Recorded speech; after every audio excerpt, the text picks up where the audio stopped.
ल आज हामी अब यो डिफ्रेन्ट मार्केट स्ट्रक्चर्सहरूको बारेमा पढ्न गइरहेको छौँ है, सजिलो तरिकाले हेर्नेछौँ होइन। अब हेर्नु हाम्रो मार्केट स्ट्रक्चरहरू भन्ने बित्तिकै यो पर्फेक्ट कम्पिटिसन, मोनोपोली, मोनोपोलिस्टिक र ओलिगोपोलीलाई नर्मल्ली बुझिन्छ होइन। अब यिनीहरूको बेसमा हामीले कम्पेरिजन गर्छौँ। अब तपाईँहरूलाई सर्टकट होस्, सजिलो होस्, सम्झिनलाई सजिलो होस् भनेर सर्टकट के सम्झिनु भन्दाखेरि 3E को एसजी डान्स होइन। यो डान्सको पछाडि दुईवटा ई छ है, यो सम्झिने मात्रै एउटा तरिका मात्रै हो बुझ्नको लागि होइन।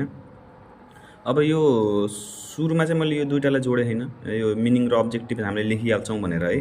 अब पर्फेक्ट मिनिङमा चाहिँ तपाईँले के लेख्नु, पर्फेक्ट कम्पिटिसन भनेको के हो, मोनोपोली भनेको के हो, मोनोपोलिस्टिक भनेको के हो, ओलिगोपोली भनेको के हो, यो सामान्य कुरा हो, तपाईँले लेखिहाल्नुहुन्छ होइन। अब अब्जेक्टिभभित्र सबैको अब्जेक्टिभ चाहिँ के हुन्छ भन्दाखेरि प्रोफिट म्याक्सिमाइजेसन हुन्छ है। पिएम भनेको प्रोफिट म्याक्सिमाइजेसन भन्न खोजेको, ठिक छ। अब हामी 3E तीनवटा ई हेर्नु है, ई त्यसपछि के हो को होइन, त्यसपछि एसजी हो, एस चाहिँ त्यत्तिकै राखेको है मैले, एसजी अनि त्यसपछि डिएनसिई डान्स होइन। अब अक्षरको कमेन्ट गरिहाल्नु छ, फेरि अक्षर अलिकति डेन्जरै छ होइन। अब सुरुमा ल ईबाट हेर्ने हो भने entry and exit of the form हेरौँ है, इन्ट्री र एक्जिट अफ द फर्म हेरौँ। अनि त्यसपछि के छ भन्दाखेरि पर्फेक्ट कम्पिटिसनमा इन्ट्री र एक्जिट फ्री छ, जति बेला मन लाग्यो त्यति बेला इन्ट्री गर्न पाइन्छ, जति बेला मन लाग्यो त्यति बेला इन्डस्ट्री छोड्न पाइन्छ होइन। मोनोपोलीमा के हुन्छ, कम्प्लिटली रिस्ट्रिक्टेड हुन्छ होइन। त्यस्तो जति बेला मन लाग्यो फर्म आज म मोनोपोलीमा गएर सामान बनाउँछु नि त भन्न पाइँदैन। आज मैले एउटा फर्म छ, म अब भोलिबाट सामान बनाउनु न, म छोडेर हिँड्छु भन्न पनि पाइन्न है। मोनोपोलिस्टिकमा फ्री हुन्छ, फ्री इन्ट्री, जति बेला मन लाग्यो जानुहोस्, जति मन लाग्यो छोडिदिनुहोस्। ओलिगोपोलीमा चाहिँ रिस्ट्रिक्टेड हुन्छ। त्यसपछि अब इक्विलिब्रियम कन्डिसन हेर्नु है, इक्विलिब्रियम कन्डिसन चाहिँ सबै मार्केटमा सेम हो। Marginal revenue must be equal to marginal cost अनि marginal cost must cut MR from below, सबैको लागि इक्विलिब्रियम कन्डिसन सेम हो। त्यसपछि इलास्टिसिटी अफ डिमान्ड हेर्नु है, पर्फेक्ट कम्पिटिसनमा पर्फेक्टली इलास्टिक हुन्छ भन्न खोजेको, अलिकति प्राइस तलमाथि भयो भने चाहिँ क्वान्टिटी डिमान्डेडमा धेरैले असर पर्छ। अब मोनोपोलीमा रिलेटिभली इनइलास्टिक, थोरै इनइलास्टिक हुन्छ, प्राइस चेन्जले थोरै असर पार्छ भन्न खोजेको। त्यसपछि मोनोपोलिस्टिकमा इलास्टिक हुन्छ, अलिकति प्राइस चेन्ज भयो भने, प्राइस चेन्ज भयो भने क्वान्टिटी डिमान्डमा धेरैले असर पार्छ होइन। अनि ओलिगोपोलीमा चाहिँ खासै फरक पर्दैन भन्न खोजेको, इनइलास्टिक छ, ठिक छ। अब पर्फेक्ट कम्पिटिसनमा नलेज अबाउट द मार्केट होइन, मार्केटको बारेमा ज्ञान सबैलाई कम्प्लिट हुन्छ, पर्फेक्ट नलेज हुन्छ, प्रोड्युसरलाई पनि कन्ज्युमरलाई पनि। मोनोपोलीमा इम्पर्फेक्ट हुन्छ, मोनोपोलिस्टिकमा पनि इम्पर्फेक्ट हुन्छ र ओलिगोपोलीमा पनि इम्पर्फेक्टै हुन्छ।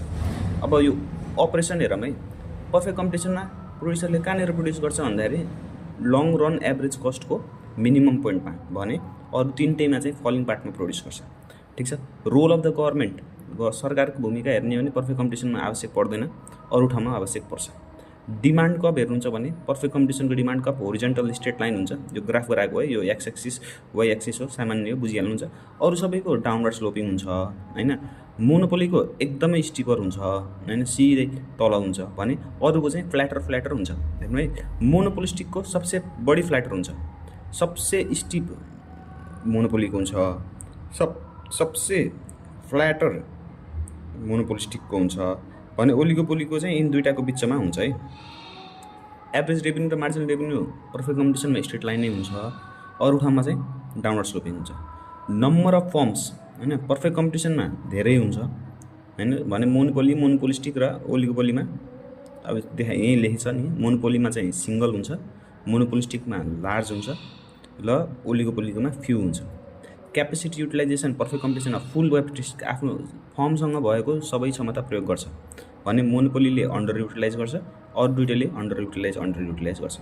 मोनोपोली पर्फेक्ट कम्पिटिसनको इक्जाम्पल हेर्ने हो भने यो प्र्याक्टिकल्ली पोसिबल त हुँदैन, त्यही पनि नेपालको कन्टेक्समा हेर्ने हो भने मिल्क इन्डस्ट्रीलाई चाहिँ हामीले पर्फेक्ट कम्पिटिसनको इक्जाम्पल मान्न सकिन्छ। किन भन्दाखेरि जहाँ पनि मिल्कको प्राइस एउटै हुन्छ होइन, क्वान्टिटी पनि अब सेलरले चाहे बमोजिम सेल गर्न सक्छ नि त।